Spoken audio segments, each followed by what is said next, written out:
శాశ్వతమైనది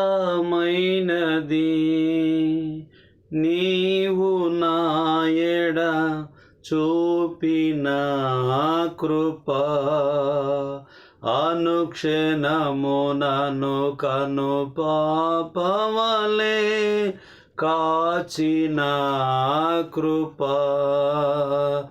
శాశ్వతమైనది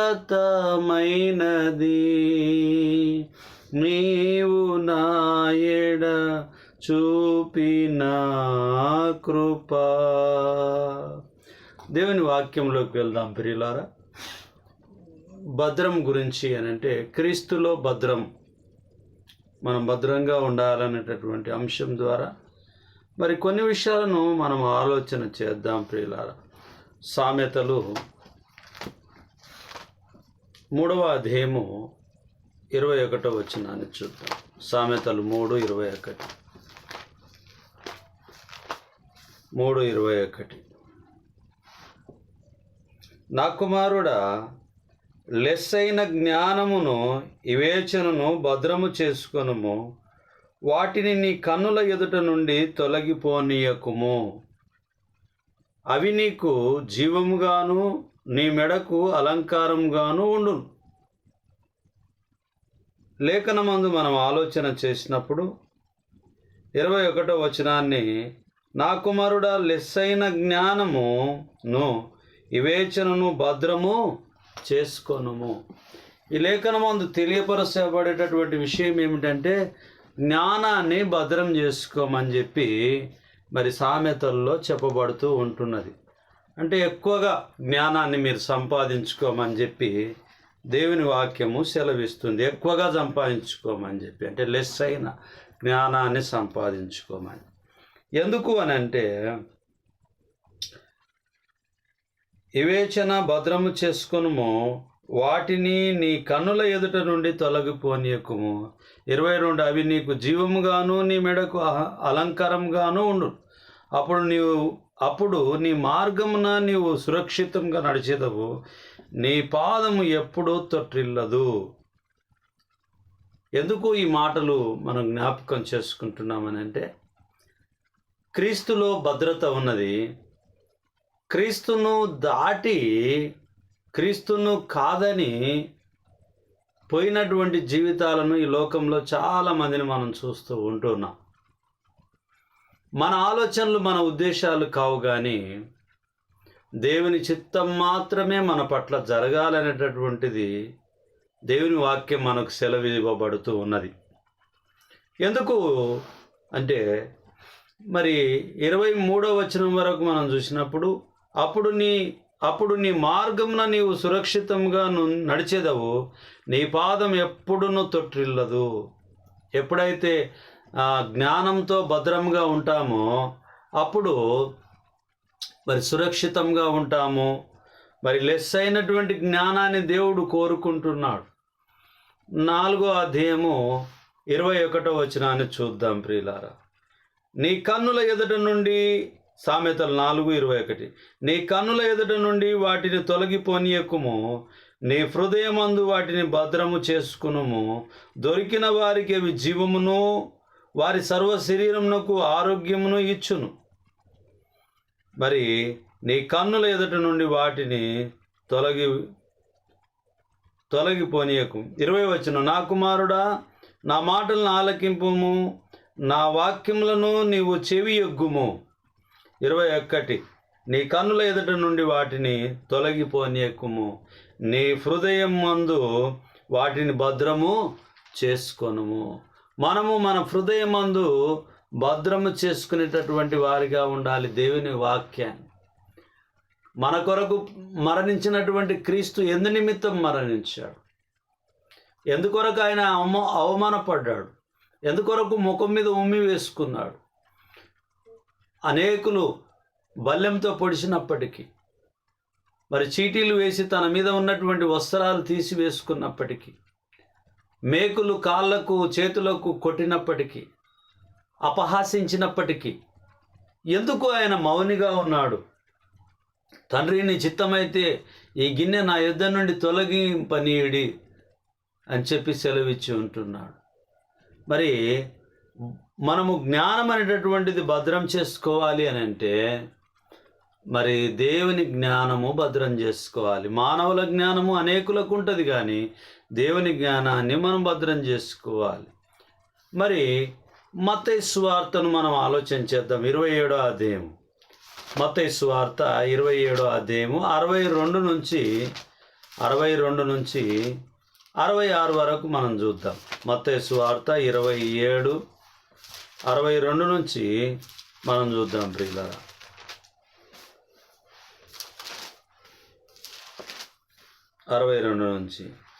మరునాడు అనగా సిద్ధపరచు దినమునకు మరుసటి దినమున ప్రధాన యాజకులను పరిసయ్యులను పిలాతు నొద్దకు కూడి వచ్చి, అయ్యా, ఆ వంచకుడు, యేసు ప్రభు వారిని అంటున్నారు, అయ్యా, ఆ వంచకుడు సజీవుడై ఉండినప్పుడు 3 దినములైన తరువాత నేను లేచెదనని చెప్పినది మాకు జ్ఞాపకం ఉన్నది. కాబట్టి 3వ దినం వరకు సమాధిని భద్రము చేయనాజ్ఞాపించుము. వాని శిష్యులు వచ్చి వారిని ఎత్తుకొని పోయి ఆయన మృతులలో నుండి లేచనని ప్రజలతో చెప్పుదురేమో, అప్పుడు మొదటి వంచన కంటే కడపటి వంచన మరి చెడ్డదై ఉండునని చెప్పిరి. అందుకు పిలాతు, కావలి వారున్నారు కదా, మీరు వెళ్ళి మీ చేతనైనంత మట్టుకు సమాధిని భద్రం చేయడని వారితో చెప్పాను. వారు వెళ్ళి కావలి వారిని కూడా ఉంచుకొని రాతికి ముద్ర వేసి సమాధిని భద్రము చేసిరి.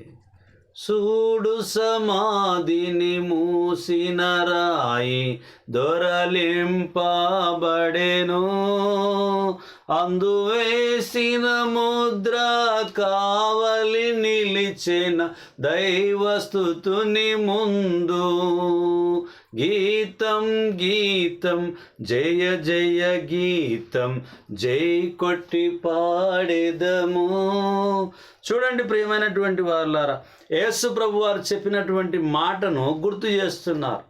ఎందుకంటే ఒకవేళ తీసుకెళ్ళి ఆయన బ్రతికున్నాడు అని చెప్పి మళ్ళీ వారు తీసుకొని వస్తారేమో, సమాధిని భద్రము చేయమని చెప్పి అక్కడ ఉన్నటువంటి వారు జ్ఞాపకం చేస్తున్నాడు. వంచకుడు అంటున్నాడు. అనేకులు అనేక రకాలుగా మాట్లాడుతూ ఉన్నారు. అయినప్పటికీ కూడా ఆ రాయిని భద్రం చేయడం అయితే వాళ్ళు చేయగలిగారు, కానీ దొర్లింపబడము, యేసుక్రీస్తు ప్రభు వారు లేవడము ఎవరు ఆపలేకపోయారు అనేటటువంటిది మనం గమనించాలి. ఈ లోకంలో ఉంటున్నటువంటి నీవు నేను మనమందరం కూడా పరలోకానికి వెళ్ళాలి అనేటటువంటి ప్రణాళిక ప్రకారంగా మనం ముందుకు వెళ్ళాలి. అది ఎవరు కూడా ఆపడానికి సాధ్యం కానటువంటి స్థితిలో మన పౌరస్థితి పరలోకంలో మనం సంపాదించుకునేటటువంటి వారిగా మనం ఉండాలి. ఎప్పుడు మర్చిపోకూడదు, విడిచి తిరగకూడదు అనేటటువంటిది జ్ఞాపకం చేసుకుందాం ప్రియులారా. మార్కు సువార్త 14వ అధ్యాయము 44వ వచనాన్ని మనం ఆలోచన చేద్దాం. మార్కు 14:44. ఆయనను అప్పగించువాడు నేనెవరిని ముద్దు పెట్టుకొందునో ఆయనే యేసు, ఆయనను పట్టుకొని భద్రంగా కొనిపోవుడని వారికి గుర్తు చెప్పి ఉండెను. యూదా ఇస్కరియోతును ఆలోచన చేసినప్పుడు, యేసయ్యను వచ్చి నేను ముద్దిస్తాను, నేను ఎవరినైతే ముద్దిస్తే ఆయనే యేసు ప్రభు వారు, ఆయనను పట్టుకొని వెళ్ళి మీరు భద్రం చేసుకోండి అని చెప్పి యూదా ఇస్కరియోతు మరి ముద్దిచ్చి అప్పగించినట్టుగా మనం ఈ లేఖనమందు మనం గమనిస్తూ ఉంటున్నాం. భద్రము గురించి కొన్ని విషయాలను మనము జ్ఞాపకం చేసుకుంటూ ఉన్నాం. లూకా సువార్త 2వ అధ్యాయము 19వ వచనాన్ని చూద్దాం ప్రియులారా. లూకా 2:19.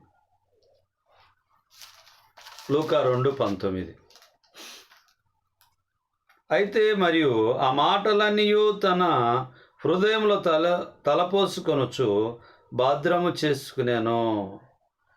15 నుంచి మనం చూసినప్పుడు, ఆ దూతలు తమ యుద్ధ నుండి పరలోకమునకు వెళ్ళిన తర్వాత గొర్రెల కాపరులు జరిగిన ఈ కార్యమును ప్రభు మనకు తెలియజేయనిచ్చి ఉన్నాడు. మనము బెత్లెహేము వరకు వెళ్ళి చూతం రండని ఒకరితో నొకడు చెప్పుకొనిది. త్వరగా వెళ్ళి మరియు యేసేపును తొట్టిలో పండుకొని ఉన్న శిశువును చూచిరి. వారు చూచి ఆ శిశువును గురించి తమతో చెప్పబడిన మాటలు ప్రచురము చేసిరి. గొర్రెల కాపరులు తమతో చెప్పిన సంగతులను గూర్చి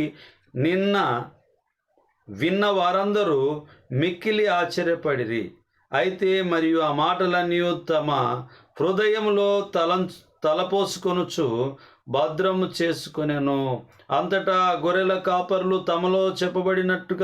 తమతో చెప్పబడినట్టుగా తాము విన్నవాటిని కన్నవాటిని గూర్చి దేవుని మహిమపరచుచు స్తోత్రము చేయుచు తిరిగి వెళ్ళిరి.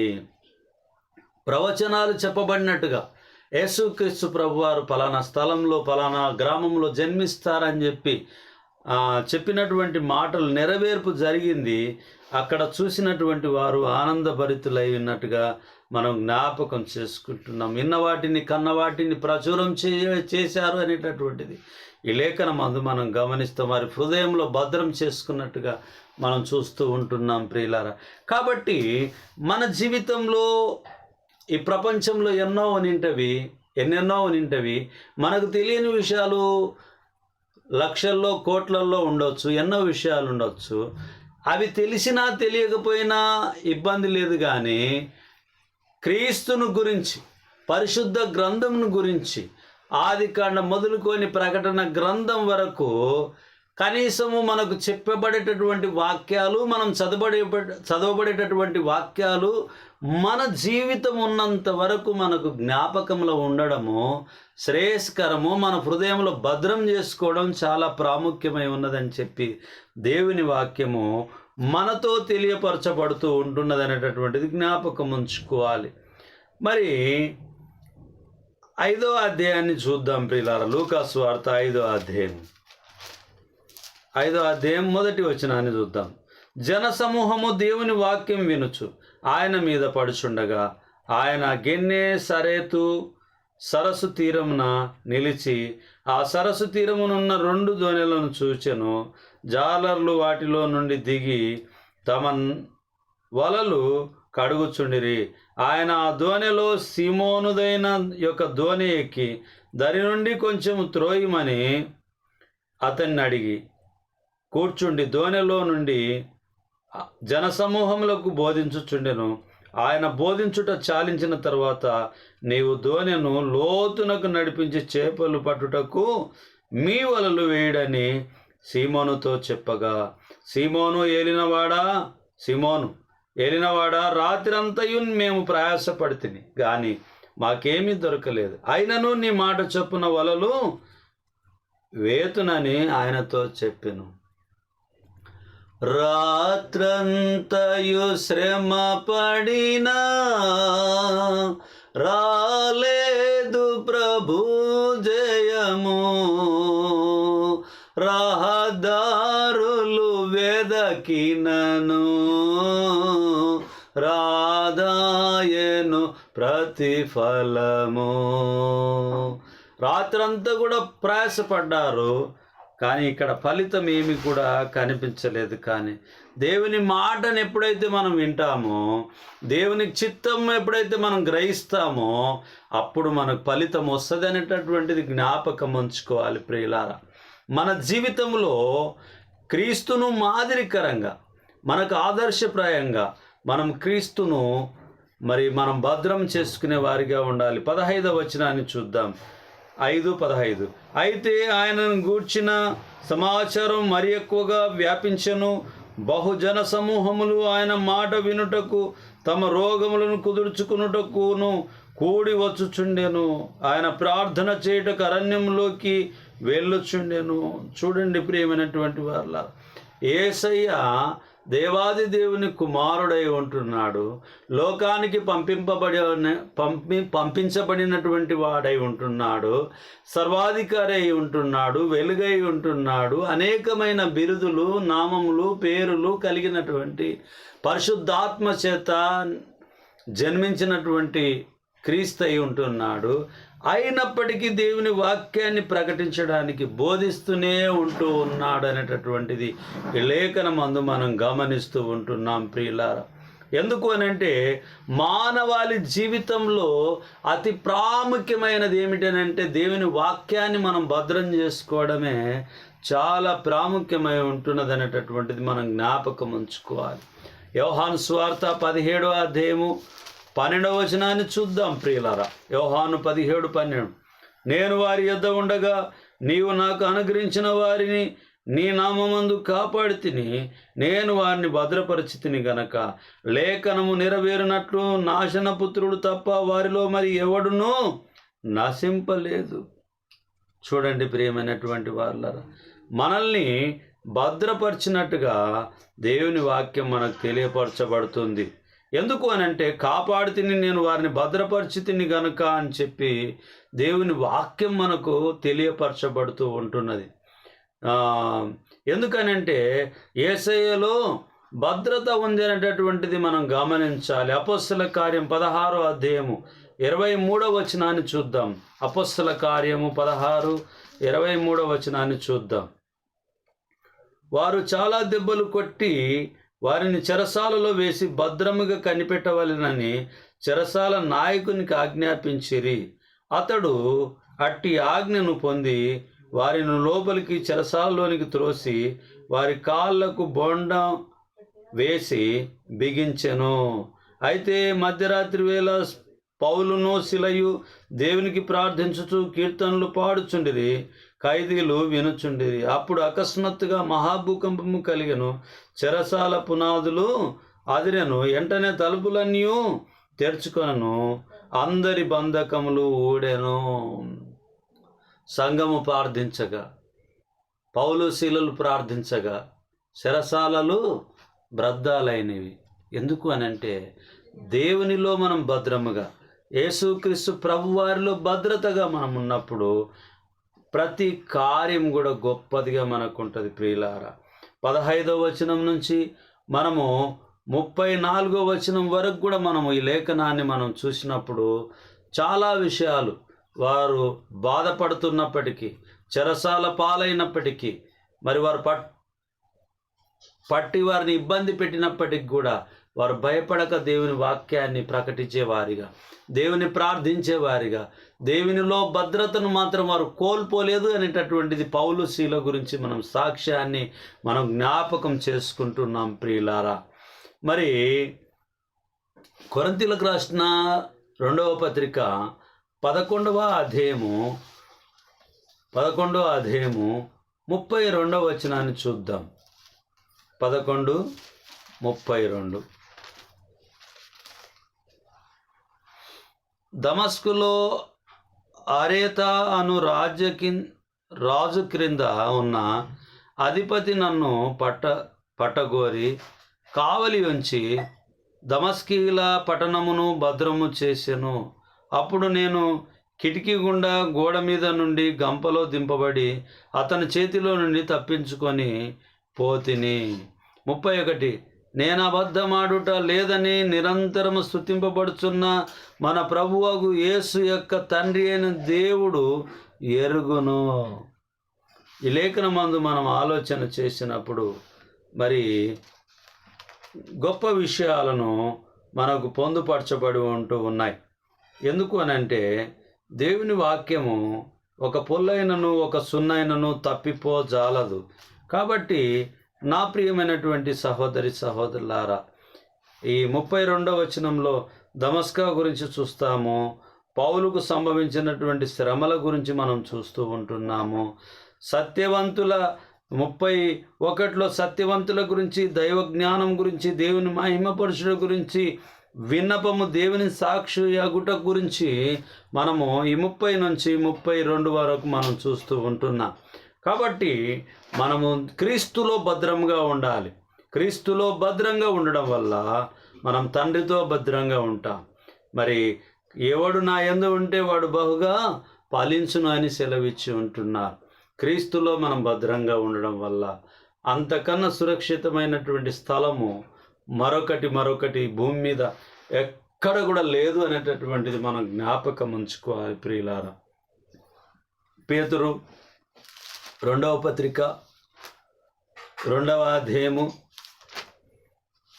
కొన్ని వచనాల్ని మనం చూద్దాం. పేతురు 2వ పత్రిక 2వ అధ్యాయము కొన్ని వచనాల్ని మనం చూద్దాం. 15 నుంచి చూద్దాం. తిన్నని మార్గమును విడిచి బెహేరు కుమారుడైన బిలాము పోయిన మార్గమును బట్టి త్రోవ తప్పిపోయిరి. ఆ బిలాము దుర్నీతి వలన కలుగు బహుమానము ప్రేమించెను. అయితే తాను చేసిన అతిక్రమము నిమిత్తము అతడు గద్దింపబడెను. ఎట్లనగా నోరు లేని గార్ధభవం మానవ స్వరముతో మాట్లాడి ఆ ప్రవక్త వెర్రితనమును అడ్డగించెను. 17వ వచనము. వీరు నీళ్లు లేని బావులను పెనుగాలికి కొట్టుకొని పోవు మేఘములనై ఉన్నారు.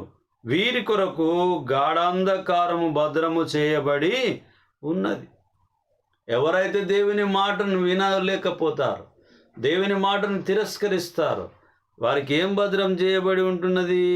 గాఢాంధకారము భద్రము చేయబడి ఉన్నది. దేవుని వాక్యములో మనం భద్రముగా ఉంటే ఏ సమస్య మనకు లేకుండా ఉంటుంది. ఒకవేళ దేవుని మాటను తిరస్కరించేటటువంటి వారిగా బిలాంలాగా ఉంటే మనము గాఢాంధకారంలో భద్రంగా ఉండాలంటే, భద్రము అని అంటే చీకటి, పాపానికి సాదృశ్యమైనటువంటిది అనేటటువంటిది మనం జ్ఞాపకం ఉంచుకోవాలి ప్రియులారా. యోహాను మొదటి పత్రిక 5వ అధ్యాయము 18వ వచనాన్ని చూద్దాం ప్రియులారా. యోహాను మొదటి పత్రిక 5:18. దేవుని మూలంగా పుట్టి ఉన్నవాడెవడును పాపము చేయడని ఎరుగుదుము. దేవుని మూలముగా పుట్టినవాడు తన్ను భద్రము చేసుకొనును గనక దుష్టుడు వాణ్ణి ముట్టడు. దేవునిలో మనం భద్రముగా ఉండాలి. క్రీస్తులో మనం భద్రంగా ఉండాలి. అప్పుడే మన ఆలోచనలు, మన ఉద్దేశాలు నెరవేర్పు జరుగుతాయనేటటువంటిది ఖచ్చితంగా మనం నమ్మాలి. దేవుని ప్రణాళిక చొప్పున మనం ముందుకు కొనసాగేటటువంటి వారిగా ఉండాలి తప్ప దేవుణ్ణి వ్యతిరేకించేటటువంటి వారిగా, దేవుణ్ణి తిరస్కరించి దూరంగా వెళ్ళేటటువంటి వారిగా మనం ఎప్పుడు కూడా ఉండొద్దు ప్రియులారా. లూకా సువార్త 11వ అధ్యాయము 21వ వచనాన్ని మనం ఆలోచన చేద్దాం. లూకా 11:21. బలవంతుడు ఆయుధములు ధరించుకొని తన ఆవరణమును కాచుకొనున్నప్పుడు అతని సొత్తు భద్రముగా ఉండును. ఎవరి సొత్తు వారు భద్రముగా చూసుకుంటారు. 14వ వచనాన్ని మనం చూసినప్పుడు, ఒకప్పుడు ఆయన మూగ దయ్యమును వెళ్ళగొట్టుచుండెను. ఆ దయ్యం వదిలిపోయిన తర్వాత మూగవాడు మాటలాడెను గనక జనసమూహములు ఆశ్చర్యపడెను. మనము 14వ వచనం నుంచి 26వ వచనం వరకు మనం చూసినప్పుడు చాలా విషయాలు గుర్తొస్తాయి. కానీ ఇందులో మనకు ప్రాముఖ్యంగా ఈరోజు మనం తీసుకున్నటువంటి సబ్జెక్టును బట్టి మరి సొమ్మును భద్రం చేసుకునేటటువంటి వ్యక్తిగా మనం ఇక్కడ చూస్తూ ఉన్నాం. మరి అపొస్తల కార్యం 5వ అధ్యాయము 23వ వచనాన్ని చూద్దాం ప్రియులారా. అపొస్తల కార్యం 5:23. 5:23.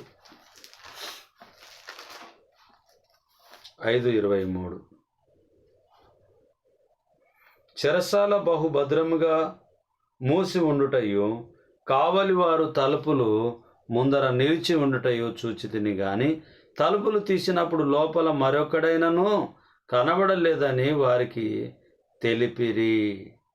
వేసిన తలుపులు వేసినట్టుగానే ఉన్నాయి, మరొకరు కనిపించడం లేదు అనేటటువంటిది జ్ఞాపకం ఉంచుకోవాలి. కావలి వారు ఉన్నారు. అయినప్పటికీ దేవుని యందు ఎప్పుడైతే మనం ఉంటామో దేవుడు మన విమోచకునిగా, మనకు సజీవునిగా, ఆయన ఏమి మనకు చేయాలనో వాటిని అన్నింటినీ చేస్తూ తన ప్రణాళిక చొప్పున మనల్ని నడిపిస్తూ ఉంటాడు. 32వ వచనాన్ని మనం చూసినప్పుడు, మేమును దేవుడు తనకు విధేయులైన వారికి అనుగ్రహించిన పరిశుద్ధాత్మయు ఈ సంగతులకు సాక్ష్యమై ఉన్నామనిది. మరి 17 నుంచి కూడా మనం చూస్తే చాలా విషయాలు ఇందులో పొందుపరచబడి. ఎందుకంటే ప్రధాన యాజకుని గురించి, సదుకాయల గురించి, శ్రమల గురించి, అలాగునే ఎక్కువ కోపం గురించి, పరిశుద్ధులు చెర నివాసం గురించి, అలాగునే దూత విడిపించుట గురించి, మరి తెరచిన చెరసాల తలుపులను గురించి, దేవుడు విడిపించుట గురించి, వెళ్ళి సువార్త ప్రకటించేటటువంటి విషయం గురించి చాలా విషయాలు మనకు ఇక్కడ పొందుపరచబడి ఉంటున్నాయి ప్రియులారా. మనము వాటిని జాగ్రత్తగా చూద్దాం. 27వ అధ్యాయం, అపోస్తల కార్యం 27వ అధ్యాయము 16వ వచనాన్ని చూద్దాం ప్రియులారా. 27:16. తర్వాత కౌదా అనబడిన ఒక చిన్న ద్వీపము చాటున దాన్ని నడిపింపగా పడవను భద్రపరచుకొనుటకు బహు కష్టతరమాయను. పడవను నడిపించడానికి మరి చిన్న దీపంగా ఉంటుంది, అది చాలా కష్టతరమైంది అని చెప్పి ఈ లేఖనమందు మనం చూస్తున్నాం. అంటే పడవ నడిపించడానికి భద్రత మరి ఇబ్బంది అయింది అని చెప్పి లేఖనాన్ని మనం చూస్తూ ఉన్నాం. 26వ వచనంలో మనం చూసినప్పుడు